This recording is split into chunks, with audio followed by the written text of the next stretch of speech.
Hello विद्यार्थियों, आज हम पढ़ेंगे लघु बीजाणुजनन के बारे में। लघु बीजाणुजनन का मतलब हो गया लघु बीजाणु का निर्माण होना। और लघु बीजाणु का निर्माण कहाँ होता है? तो ये होता है लघु बीजाणुधानी के भीतर। पिछले वीडियो में परागकोश की संरचना का अध्ययन कर लिया था। परागकोश में सबसे बाहर की ओर परागकोश भित्ति होती है, जो अधिचर्म, एंडोथीसियम, मध्य स्तर और टेपिटम परतों की बनी होती है। और परागकोश में 1, 2, 3 और 4 कोष्ठ पाए जाते हैं, जिन्हें कहते हैं लघु बीजाणुधानियां। मतलब ये जो कोष्ठ दिख रहे हैं, इनका नाम हो जाएगा लघु बीजाणुधानियां। और लघु बीजाणुधानियों के भीतर ये जो कोशिकाओं का समूह दिख रहा है, इसे कहा जाता है बीजाणुजन उत्तक।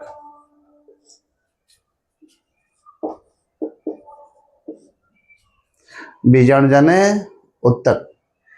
बीजाणुजन उत्तक की जो कोशिकाएं हैं, इन्हें कहा जाता है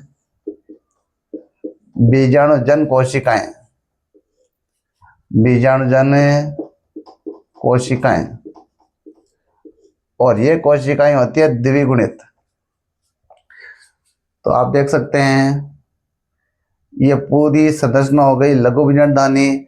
इसके भीतर बीजाणुजन उत्तक है, और इस उत्तक की जो कोशिकाएं हैं, इन्हें कहा जाता है बीजाणुजन कोशिकाएं। ये कोशिकाएं व्यवहार करने लग जाती है लघु बीजाणु मात्र कोशिका के रूप में। लघु बीजाणु मात्र कोशिका के रूप में यह व्यवहार करने लग जाती है। यह कोशिका भी हो जाएगी द्विगुणित। व्यवहार करने का मतलब ये हो गया कि ये कोशिकाएं आगे चल करके लघु बीजाणु बनाएगी, तो इन्हें बोल दिया जाता है लघु बीजाणु मात्र कोशिकाएं। या इनको शॉर्ट में बोल सकते हैं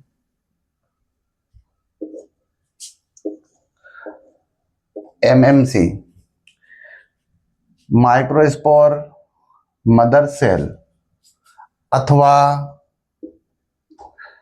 इनका एक नाम और भी है, पराग मात्र कोशिकाएं,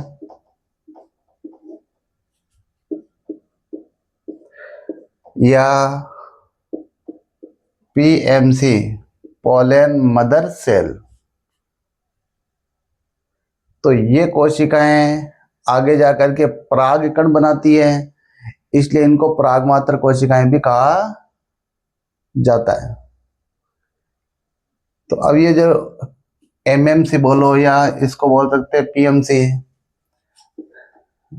इनमें होगा अर्धसूत्री विभाजन।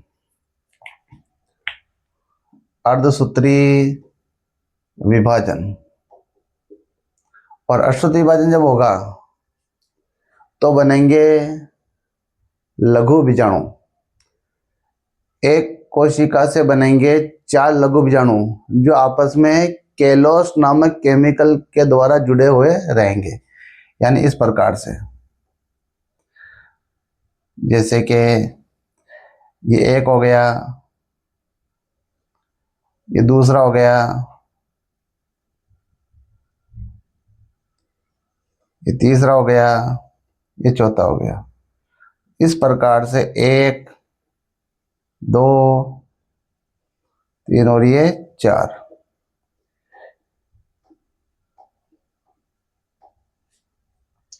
ये बन गए 4 लघु बीजाणु। और ये चारों लघु बीजाणु आपस में जुड़े हुए रहेंगे। इनको जोड़ने वाला जो पदार्थ है, यानी यहाँ पर जो पदार्थ आ रहा है, ये पदार्थ इनको जोड़ रहा है। जैसे ये लघु बीजाणु है और ये लघु बीजाणु है, तो यहाँ पर ये केलोस के द्वारा जुड़ा रहेगा। जैसे कि ये लघु बीजाणु है और ये लघु बीजाणु है, तो यहाँ पर ये केलोज आ जाएगा, इन दो के बीच में यहाँ पर केलोज आ जाएगा।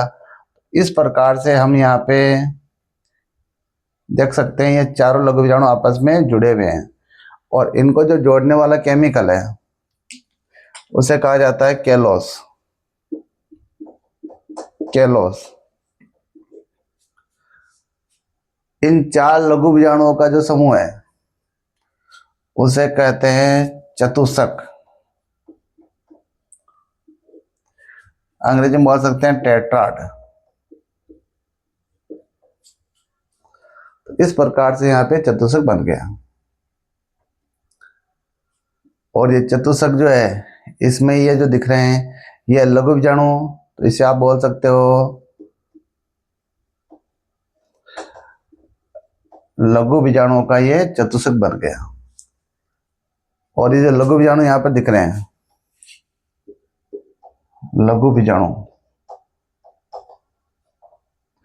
वो हो जाएंगे अगुणित, क्योंकि अर्धसूत्री विभाजन से बने हैं।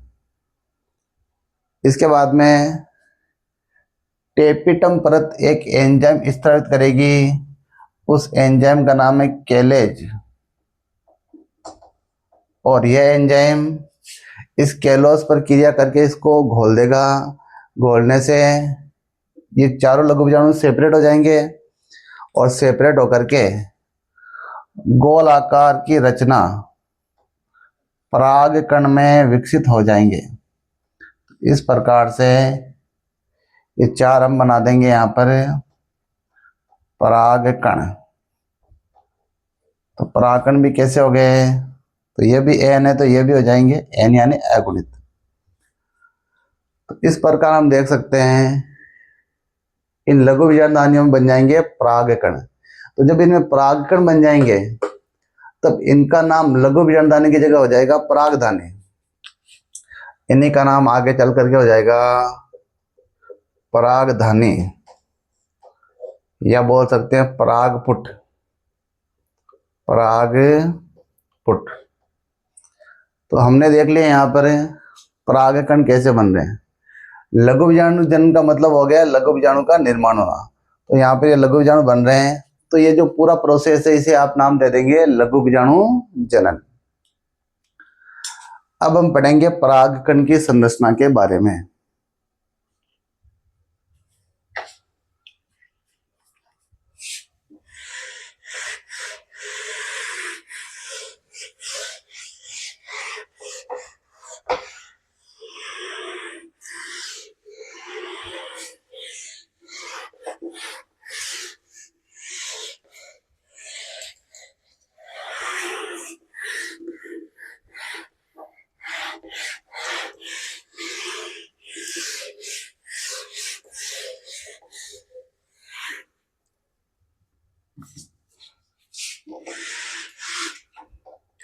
तो अगला जो हमारा टॉपिक है वह है परागकण।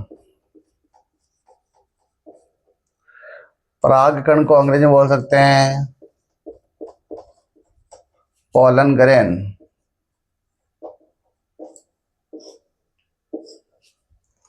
परागकण या पोलन ग्रेन क्या होते हैं इसको हमारे को पढ़ना है। तो इसमें पहला पॉइंट तो याद रखना है नर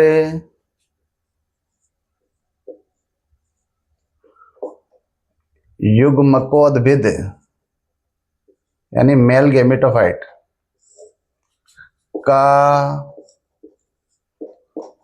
प्रतिनिधित्व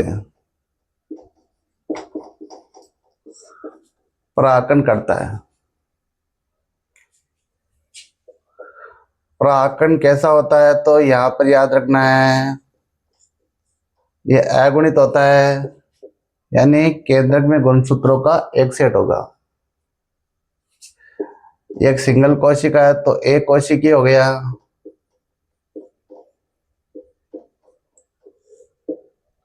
और इसमें केंद्रक एक होता है तो ये हो जाएगा एक केंद्रकीय।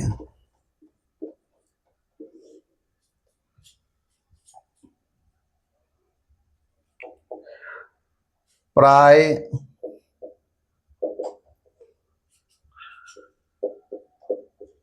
गोलाकार आकृति के होते हैं परागकण, तो गोल होते हैं, तो इनका जो व्यास है वो होता है 25 से 50 माइक्रोमीटर। ये इनका हो जाएगा व्यास। इनका जो कोशिका द्रव्य रहेगा वो कोशिका झिल्ली से घिरा हुआ रहेगा, मतलब कोशिका द्रव्य के चारों ओर कोशिका झिल्ली का आवरण होगा। तो कोशिका द्रव्य यहाँ पर है, कोशिका झिल्ली द्वारा आवृत रहेगा, कोशिका झिल्ली से रहेगा आवर्त। आवर्त मतलब घिरा हुआ। गोल आकृति के होते हैं ये, तो हम बना रहे हैं परागकण का चित्र। कोशिका झिल्ली हम बना देते हैं इसकी।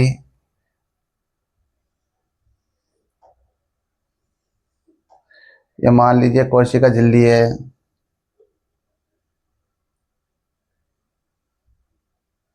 इस प्रकार से। इसका नाम मैं लिख देता हूं, ये हो गई परागकण की कोशिका झिल्ली, या प्लाज्मा झिल्ली बोल सकते हैं। और अंदर कोशिका द्रव्य रहेगा, कोशिका द्रव्य, और अंदर की साइड में एक केंद्रक रहेगा। इस प्रकार से यह बना दिया केंद्रक।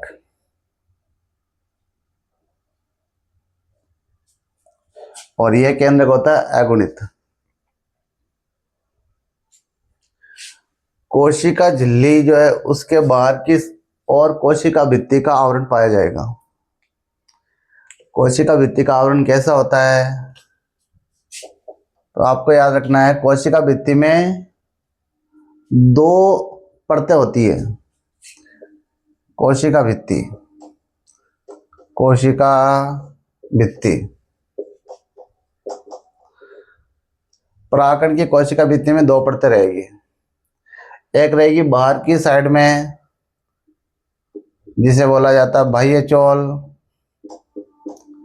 और अंग्रेजी में इसे बोलते हैं एक्साइन। और एक होती है भीतर की ओर, जिसे कहते हैं अंतःचोल, और अंतःचोल को अंग्रेजी में बोला जाता है एंटाइन। एंटाइन। ये जो बाह्य चोल है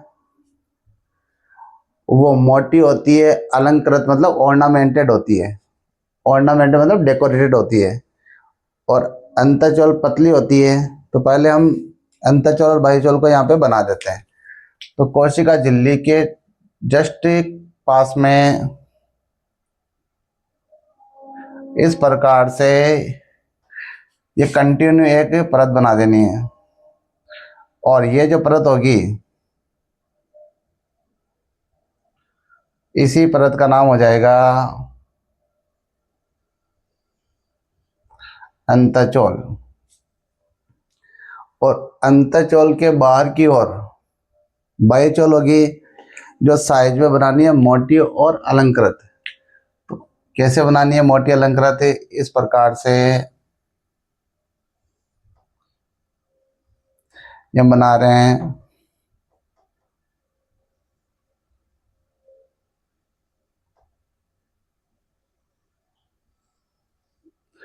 तो यहाँ पर हम बाह्यचोल बना रहे हैं, इसको डार्क कर देते हैं। तो ये इसकी मोटाई ज्यादा है।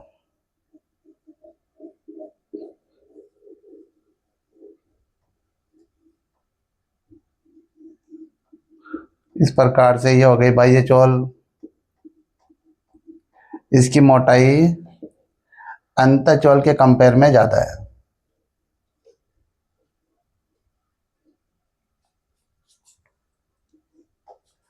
इस बाह्यचोल में याद रखना है, ये मोटी तो है, ये अलंकृत होती है। अलंकरण कैसा रहेगा?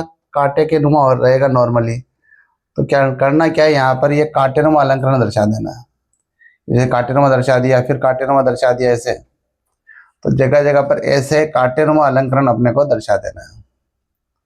तो बाह्यचोल पर इस तरह से ये जैसे कांटे निकले हुए हैं, तो कांटे नुमा अलंकरण यहाँ पे दर्शा देंगे। तो ये हो गया कांटे नुमा अलंकरण।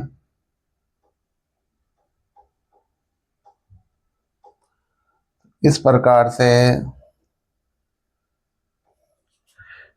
ये कांटे नुमा अलंकरण हमने जगह जगह दर्शा दिया इस प्रकार से।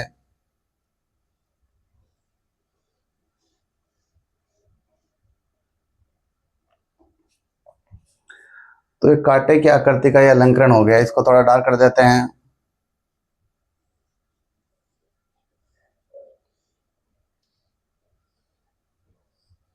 तो बाह्यचोल मोटी होती है, अलंकृत होती है।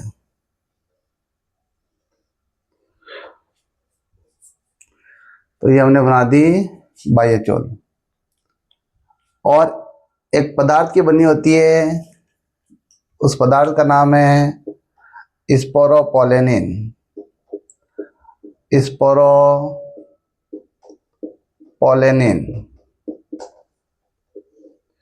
और ये पदार्थ इंपॉर्टेंट है। इंपॉर्टेंट कैसे है? अभी तक खोजा गया सर्वाधिक कठोर प्रतिरोधक पदार्थ होता है स्पोरोपोलेनिन। सर्वाधिक कठोर प्रतिरोधक पदार्थ है ये स्पोरोपोलेनिन। स्पोरोपोलेनिन को परबल अम्ल, परबल क्षार और उच्च तापक्रम प्रभावित नहीं कर सकता है। स्पोरोपोलेनिन के कारण ही परागकण जीवाश्म के रूप में अच्छे से परिजर्व रहते हैं, मतलब संरक्षित रहते हैं।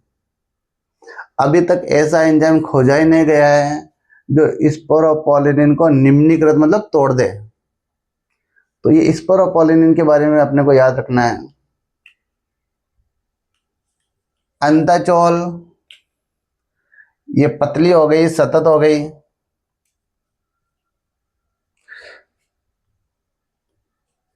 यहाँ पर अंतचोल में याद रखना है, ये बनी होती है पेक्टिन और सेल्यूलोज की। और पेक्टिन और सेल्यूलोज को मिला के बोल सकते हैं पेक्टोसेल्यूलोज। अब बाह्यचोल में याद रखना है कि 2-3 जगह ऐसी होती हैं जहां पर स्पोरोपोलेनिन एब्सेंट होता है। जैसे कि यहाँ पर सपोज कीजिए ये स्पोरोपोलेनिन है ही नहीं, मतलब बाह्यचोल एब्सेंट है। तो एब्सेंट है तो यहाँ पर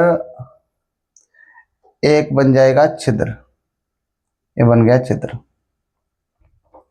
जैसे कि मान लीजिए यहाँ पर स्पोरोपोलेनिन एब्सेंट है, तो यहाँ पर यह बन गया छिद्र। जैसे मान लीजिए यहाँ पर एब्सेंट है,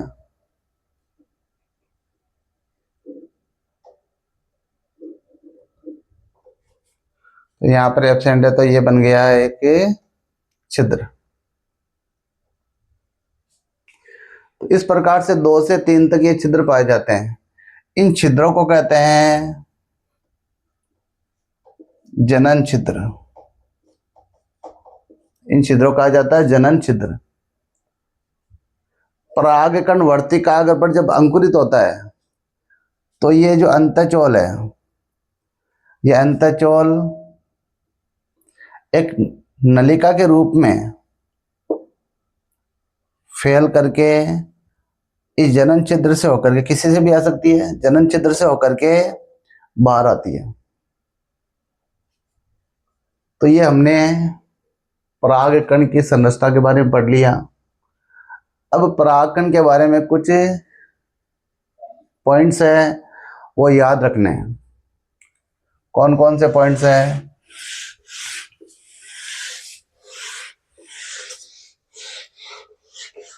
तो एक पॉइंट तो ये याद रखना है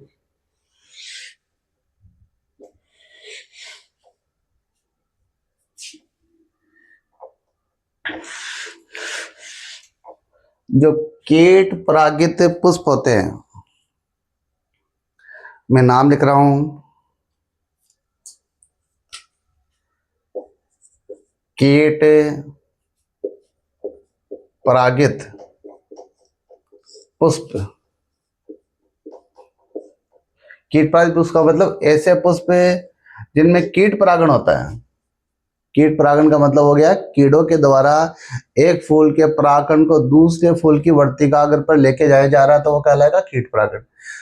तो कीट परागित पुष्पों पे जो परागकण होते हैं, उन पराग कणों की सतह पर, सतह मतलब ये हो गई सतह, इस सतह पर परागकण की सतह पर पीला गाढ़ा और चिपचिपा पदार्थ पाया जाता है। इस पदार्थ को कहा जाता है पोलन कीट। पोलन कीट। तो ये पॉइंट याद रखना, पोलन कीट होता क्या है? कीट परागित पुष्प के परागकणों की सतह पर पीले रंग का गाढ़ा चिपचिपा पदार्थ पाया जाता है, इसे कहते हैं पोलन कीट। पोलन कीट के क्या काम होते हैं? तो एक तो काम याद रखना है, परागकण को कीट के शीट से चिपकाता है, और दूसरा याद रखना है पराबैंगनी किरणों से परागकणों की सुरक्षा करता है। और परागकण के बारे में याद रखना है कि परागकणों से मनुष्य में कुछ रोग हो जाते हैं, जैसे मैं नाम लिख रहा हूं, एक रोग है एलर्जी। परागकण है ना, कुछ प्रजातियों परागकण ऐसे हैं जो मनुष्य में एलर्जी पैदा करते हैं। श्वसनीय विकार,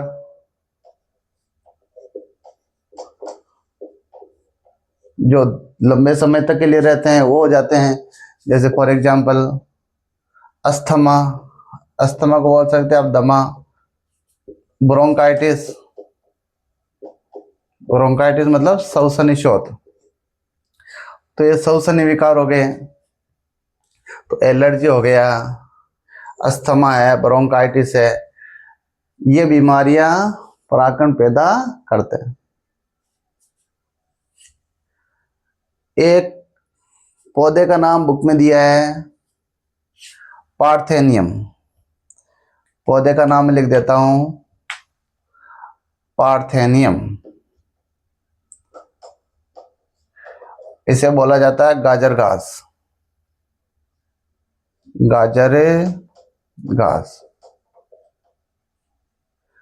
पार्थेनियम ये जो पादप है, ये गेहूं जो इंपोर्ट किया जाता है विदेशों से, उनके साथ में ये आ जाती है, और ये काफी स्थानों पर उगने लगी है। इंडिया में काफी जगह पर पार्थेनियम जो घास है वो देखने को मिल जाएगी। इसके पराग कणों से मनुष्य में एलर्जी होती है। तो यहाँ पर याद रखना है, इसके जो पराग कण है वो मनुष्य के लिए एलर्जी कारक होते हैं। एलर्जी कारक मतलब एलर्जी पैदा करते हैं। और यहाँ पर एक शब्द और आता है इससे परागकण से रिलेटेड, शब्द है पराग उत्पाद। पराग उत्पाद, पॉलन प्रोडक्ट। पराग उत्पाद का मतलब हो गया कि जो कोशिका द्रव्य है, इस कोशिका द्रव्य में मिल जाएंगे खूब सारे पोषक पदार्थ। इन पोषक पदार्थों को यहां से निकाल लिया जाता है और उनसे बना ली जाती है टेबलेट और सिरप। Tablet and syrup. और वो जो टेबलेट और सिरप जो बनाई जाती है वही कहलाते हैं पराग उत्पाद। ये जो टेबलेट होती है वो फूड सप्लीमेंट के रूप में काम में आती है, मतलब आहार संपूरक के रूप में काम में आती है।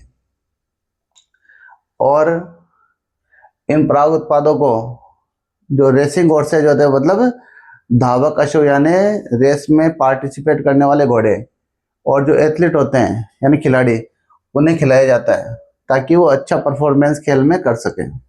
तो ये इनका यूज होता है। तो पराग उत्पाद कहाँ कहाँ काम में आते हैं, तो अपन ने पढ़ लिया पराग उत्पाद होते कैसे हैं। टेबलेट होती है, सिरप होती है, कैसे बनाए जाते हैं, पोषक पदार्थ निकाला जाता है कोशिका द्रव्य से। ये पोषक पदार्थ जो निकालेंगे उन्हीं से बनाए जाएंगे पराग उत्पाद। अब हमें पढ़ना है परागकणों की जीवन क्षमता। परागकणों की पढ़ेंगे जीवन क्षमता। तो यहां पर याद रखना है अलग अलग पौधों के परागकणों की जीवन क्षमता अलग अलग होती है।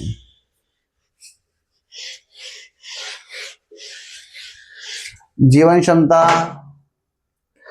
आर्द्रता और तापमान से प्रभावित होती है। आर्द्रता और तापमान से प्रभावित होती है। जीवन क्षमता का मतलब हो गया परागकोश जैसे फट गया तो उसमें से परागकण मुक्त हो गए, रिलीज हो गए। अब वो कितने टाइम तक जिंदा रहेंगे, जीवित रहेंगे, तो जितने टाइम तक जिंदा रहेंगे वही हो जाएगी उनकी जीवन क्षमता। और ये जीवन क्षमता आर्द्रता से और तापमान से प्रभावित होती है। इसमें याद रखना है गेहूं और धान, गेहूं और धान या चावल बोल दो, इनके परागकणों की जीवन क्षमता केवल 30 मिनट होती है, आधा घंटा। 3 पादप कुलों के नाम यहां पर दिए हैं, रोजेसी, सोलेनेसी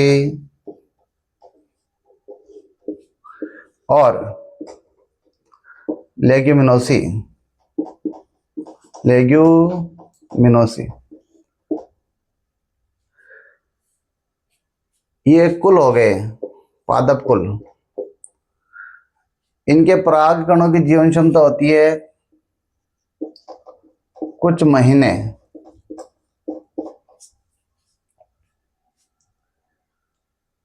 तो कुछ महीने तक ये परागकण इनके जीवन क्षम यानी जीवित बने रहते हैं।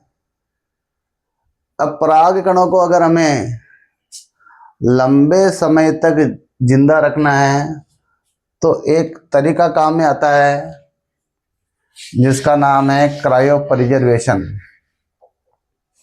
तो तरीका यहां पर मैं लिख देता हूं, एक विधि है क्रायो प्रिजर्वेशन।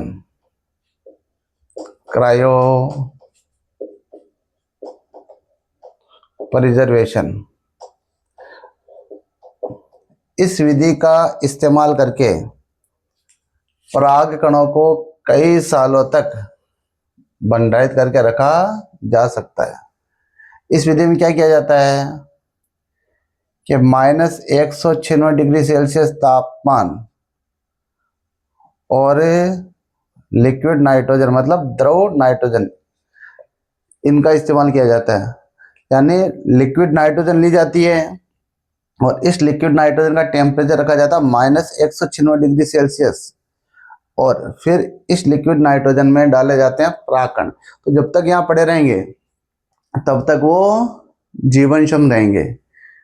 तो ये तरीका कहलाता है क्रायो प्रिजर्वेशन, यानी परागकणों को तरल नाइट्रोजन में -196 डिग्री सेल्सियस टेम्परेचर पर कई सालों तक के लिए भंडारित करके रख सकते हैं। इसे कहते हैं क्रायो प्रिजर्वेशन। परागकणों के अलावा युग्मकों को कई सालों तक के लिए प्रिजर्व करने के लिए भी ये तरीका काम में ले सकते हैं। तो ये हमने पढ़ लिया क्रायो प्रिजर्वेशन। और एक शब्द आता है परागाणु विज्ञान।